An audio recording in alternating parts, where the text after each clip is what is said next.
नमस्कार दोस्तों, मैं अमित कुमार आपकी अपने YouTube चैनल एएमडी एकेडमी में स्वागत करता हूं। आज हम सभी पढ़ेंगे मानव नेत्र के बारे में। मानव नेत्र क्या है, इससे संबंधित परीक्षा में बहुत सारे क्वेश्चन बनते हैं। तो आइए इसे समझते हैं, कौन कौन से क्वेश्चन बनते हैं, उसे किस प्रकार से हम आसानी से सॉल्व कर सकते हैं। तो सर्वप्रथम हमारी हेडिंग होगी आँख, जिसको अंग्रेजी में क्या कहते हैं, आई। यदि हम आंख के बारे में बात करें तो आंख दो प्रकार की होती हैं। ये हम कुछ दो कैटेगरी इसकी डिवाइड कर दिए। पहली कैटेगरी हम कह सकते हैं सरल आंख, और दूसरे को हम कह सकते हैं जटिल आंख। सरल आंख को अंग्रेजी में कहते हैं सिंपल आई, जटिल आंख को कहते हैं कंपाउंड आई। अब सरल आंख क्या होता है, जटिल आंख क्या होता है, इसके कार्य कैसे। तो मान लीजिए कोई भी वस्तु हमारे पास है, एक इतनी बड़ी वस्तु, यहां पर क्या है, मान लीजिए कोई व्यक्ति है जिसकी क्या है, कुछ ऐसे मान लीजिए आंख उसकी, ठीक। या इस आंख से क्या करता है, इस आंख से इस वस्तु को वह आसानी से देख सकता है। मतलब कहा जाए कि यदि कोई आंख ऐसी है जो किसी वस्तु का प्रतिबिंब एक बार में पूरा का पूरा बना ले, मतलब वह वस्तु एक बार में उस व्यक्ति को पूरी की पूरी दिखाई दे, तो उसे हम क्या कहते हैं, सरल आंख कहते हैं। लेकिन कभी कभी ऐसा होता है, हम देखते हैं कि यदि इतना सारा पार्ट है, इसे हमें वस्तु को देखना है, तो पहले हम इतने छोटे से पार्ट को देखते हैं, फिर इतने छोटे से पार्ट को, मतलब किसी वस्तु का प्रतिबिंब हमें क्या टुकड़ों में दिखाई देता है, तो उसे हम जटिल आंख कहते हैं। तो जटिल आंख का मतलब है टुकड़ों में यदि कोई प्रतिबिंब बनेगा टुकड़ों में, तो उसे हम क्या कहेंगे, जटिल आंख। और जटिल आंख का यदि एग्जाम्पल देखा जाए तो कौन किसमें जटिल आंख होती है, तो हम कहेंगे एनिमल्स में। जो एनिमल्स होते हैं उसमें क्या होते हैं, जटिल आंख। एग्जाम्पल इसके अंतर्गत तो हम कह सकते हैं डॉग, कैट, डॉग, ठीक। और सरल आंख किसमें होते हैं, तो हम कहते हैं ह्यूमन, मानव में। मानव की आंख जो होती है वह कौन सी आंख होती है, सरल आंख होती है, क्योंकि वह किसी वस्तु का प्रतिबिंब एक बार में देख लेते हैं। तो इस प्रकार हमने समझा कि सरल आंख क्या होती है, जटिल आंख क्या होती है। अब हम पढ़ेंगे मानव की आंख क्या होती है, सरल आंख। तो सरल आंख सर्वप्रथम हेडिंग डालेंगे या मानव नेत्र हेडिंग डालेंगे, तो उसके फीचर्स के बारे में हम पढ़ेंगे। तो पहली हमारी हेडिंग होगी मानव नेत्र, जिसे इंग्लिश में क्या कहेंगे, ह्यूमन आई, ठीक। मानव नेत्र अधिकतम 150 अंश का कोण बनाता है। कभी कभी एग्जाम में क्वेश्चन पूछ लिया जाता है कि मानव नेत्र जो होता है अधिकतम कितने अंश का कोण बना सकता है, तो अधिकतम यह 150 अंश का कोण बनाता है। तो कभी आपसे एग्जाम में पूछा जाए कि मानव नेत्र कितने अंश का कोण बनाता है, तो आप क्या एग्जाम उदाहरण देखें, कितने अंश का कोण बनाता है, 150 अंश का। दूसरा हम कह सकते हैं कि मानव जो नेत्र होता है वह एक आई बॉल के अंदर स्थित होता है। कहां स्थित होता है, तो आई बॉल के अंदर स्थित होता है। यदि हम आई बॉल की संरचना बनाएं तो आई बॉल की संरचना कुछ इस प्रकार से होती है, कुछ ऐसी संरचना होती है जिसकी 3 परतें होती हैं। ये इसकी क्या हो गई, पहली परत, ये इसकी दूसरी परत है, इसे हम बना दिए इसकी क्या है, तीसरी परत। यदि आपसे पूछा जाए पहली परत का नाम क्या है, स्क्लेरा, जिसे हिंदी में क्या कहते हैं, श्वेत पटल। श्वेत का पटल का मतलब, श्वेत का मतलब सफेद, मतलब जिसका कलर क्या होता है, सफेद। दूसरी परत का नाम क्या होता है, कोरोइड,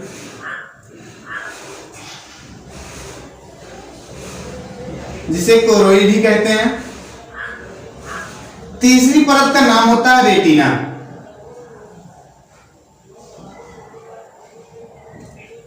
जिसे क्या कहते हैं हिंदी में, दृष्टि पटल। इन तीनों को काम देखें थोड़ी देर के लिए कि श्वेत पटल का काम क्या होता है, यह आंतरिक भागों की सुरक्षा करती है। किसकी आंतरिक भाग को? मानव नेत्र के आंतरिक भागों की सुरक्षा करती है। तो यदि कभी आपसे एग्जाम में पूछा जाए ऐसी कौन सी परत है जो मानव नेत्र के आंतरिक भागों की सुरक्षा करती है, तो हम क्या नाम देंगे? श्वेत पटल, स्क्लेरा। दूसरा क्या है? कोरोइड। कोरोइड का मतलब क्या है कि ऐसे पूछा जाए यदि कभी एग्जाम में कि ऐसी कौन सी परत है जो मानव आंख को, मानव नेत्र को ऊर्जा प्रदान करती है, तो हम उसका नाम क्या लिखेंगे? कोरोइड। कैसे? तो हम कह सकते हैं कोरोइड में जो होता है ब्लड होता है। कोरोइड परत में क्या होता है? ब्लड होता है, क्योंकि इस परत में बहुत सारी ब्लड वेसल्स होती हैं, रुधिर वाहिकाएं होती हैं। और आप जानते हैं ब्लड में क्या होता है?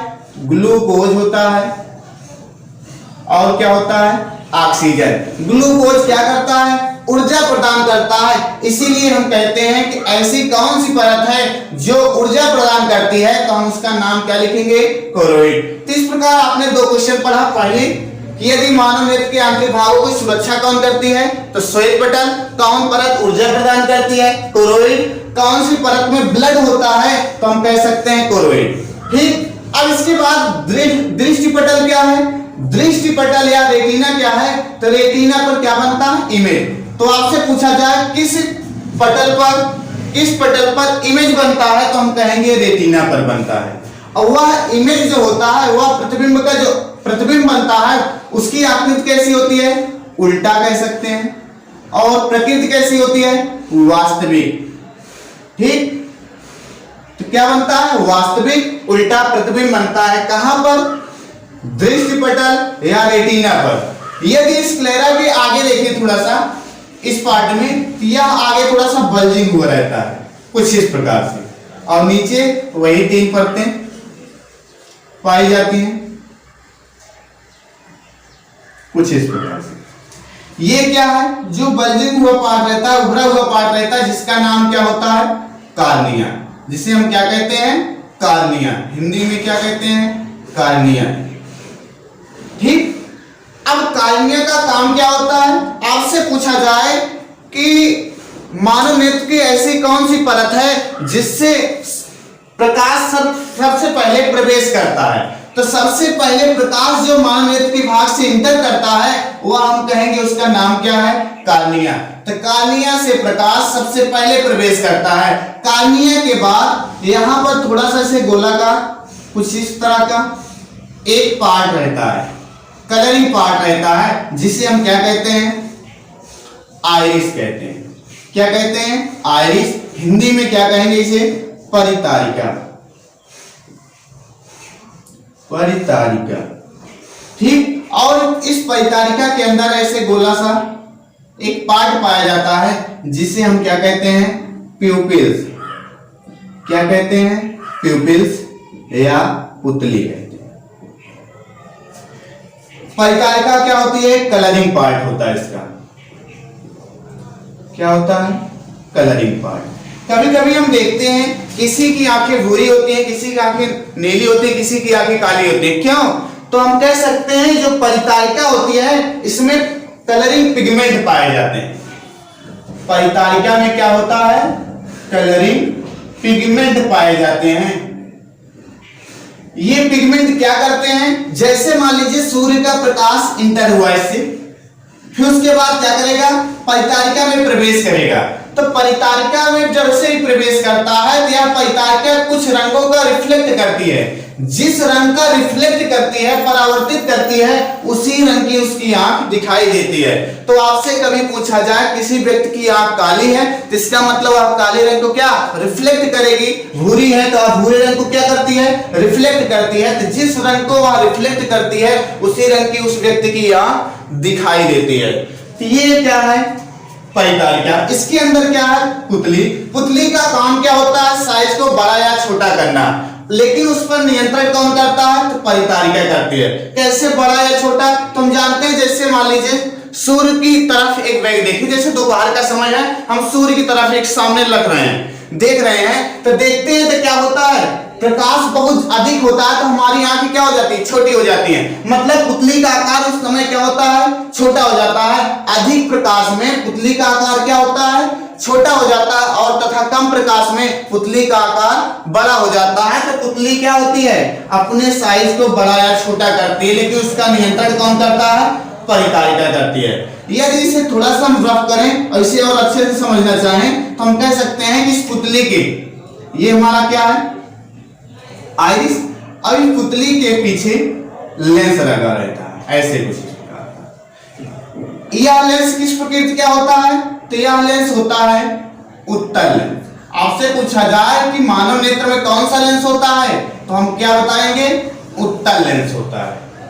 उत्तल लेंस का काम क्या होता है कि जैसे कार्निया से प्रकाश प्रवेश किया तो वह किससे गुजरेगा, आइरिस से, आइरिस के बाद पुतली से, पुतली के बाद क्या, लेंस पर पड़ेगा, और यह लेंस क्या करता है, उस प्रकाश को रेटिना पर ट्रांसफर कर देता है, और इस रेटिना पर क्या हो जाता है, वो उस वस्तु की इमेज बन जाती है, उस वस्तु की इमेज बन जाती है। वह इमेज कैसी होती है, तो आप जानते हैं कैसी होती है, वास्तविक तथा उल्टा। ठीक, ये जो खाली सा पूरा पार्ट बना है रिक्त, तो हम इसमें से कह सकते हैं इस पार्ट में भरा रहता है vitriol humour, vitriol humour. Vitriol humour का काम क्या होता है, मानव नेत्र को एक ढांचा प्रदान करना, जिसे हिंदी में क्या कहते हैं, काचा द्रव। जो क्या करता है, इसका काम क्या होता है, ढांचा या आकार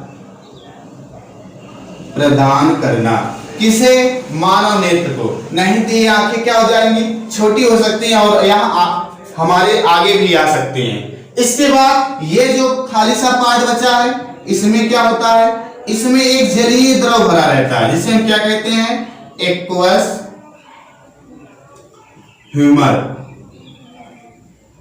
एक्वस ह्यूमर का मतलब है एक प्रकार का जलीय द्रव भरा रहता है। क्या भरा रहता है, जलीय द्रव। किस प्रकार का, जिसमें होता है वाटर, मतलब कि जल, प्लस होता है NaCl या हम कहते हैं साल्ट।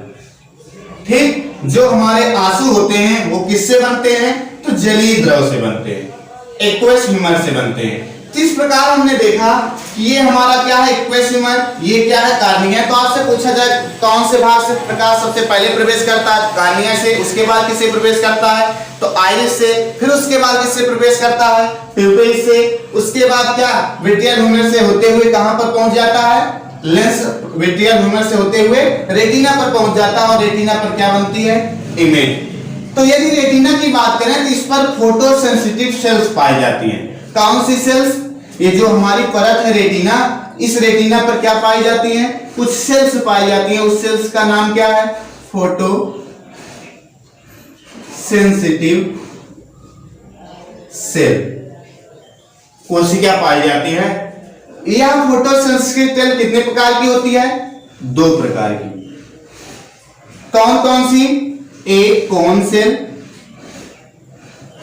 दूसरा रॉड सेल।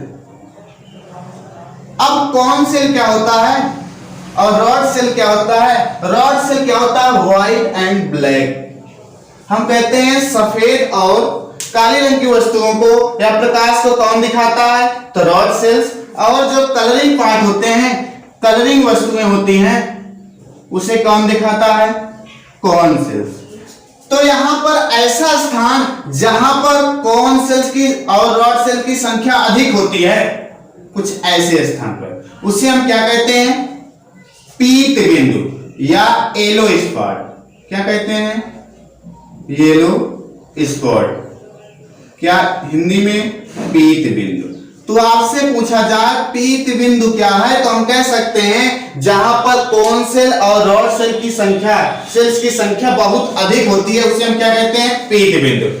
इसका कार्य क्या होता है, पीत बिंदु एक ऐसा बिंदु होता है जिस पर प्रतिबिंब बहुत ही स्पष्ट होता है, बहुत ही क्या होता है, स्पष्ट। इसके बगल में यहां पर एक ब्लैक स्पॉट होता है या ब्लाइंड स्पॉट, जिसे हम क्या कहते हैं, अंध बिंदु। अंध बिंदु पर क्या होता है, यहां पर जो आपकी कॉन सेल होती है और रॉड सेल की संख्या शून्य होती है, लगभग इसमें कोई भी सेल्स नहीं होती, और इस बिंदु को क्या कहते हैं, अंध बिंदु। मतलब ये सेल्स क्या करती हैं, प्रतिबिंब को हमें दिखाई देती हैं स्पष्ट रूप से। जब ये सेल्स होंगी नहीं तो यहाँ पर प्रतिबिंब बनेगा तो नहीं, जो भी बनेगा वह दिखाई नहीं देगा। तो ऐसा स्थान जहां पर क्या होता है, प्रतिबिंब हमें कुछ नहीं दिखाई देता, मतलब काला सा प्रतीत होता है, उस बिंदु को क्या कहते हैं, तो हम कहते हैं उस बिंदु को अंध बिंदु। ठीक, अब देखिए कि हमारे शरीर में, हमारे नेत्र में क्या ये दोनों सेल्स होती हैं, तो हम कह सकते हैं कॉन सेल्स और रॉड सेल्स दोनों होती हैं, जिससे हमें क्या कलरिंग पार्ट और व्हाइट एंड ब्लैक सारी वस्तुएं हमें दिखाई देती हैं। लेकिन जानवरों में क्या होता है, ये कॉन सेल्स नहीं होती हैं, जिससे उन्हें व्हाइट एंड ब्लैक दो वस्तुएं दिखाई देती हैं, दो कलर की वस्तुएं दिखाई देती हैं। आप चाहे जिस कलर का पहन कर जाए कपड़ा, जैसे कुत्ते के सामने हम कहते हैं खूब अच्छा सा कपड़ा पहन कर जाएं, लेकिन वह वस्तु क्या होगी, उसे तो वही दिखाई देगा, ब्लैक या तो व्हाइट, इसके अलावा उसे कुछ नहीं दिखाई देगा। तो हम कह सकते हैं कि जानवरों में कौन सी सेल होती हैं, रॉड सेल्स, और हमारे नेत्र में क्या होती हैं, दोनों सेल्स होती हैं। ठीक, यदि आपसे पूछा जाए कि ये इसमें यदि कभी गड़बड़ी हो जाती है, कौन सेल्स में यदि कहीं गड़बड़ी हो जाती है, तो जिसे हमें हो जाता है कलर ब्लाइंडनेस। क्या हो जाता है, कलर ब्लाइंडनेस रोग हो जाता है। लेकिन इसमें यदि कहीं गड़बड़ी हो जाती है तो हम कहते हैं क्या, नाइट ब्लाइंडनेस, जिसे रतौंधी कहते हैं।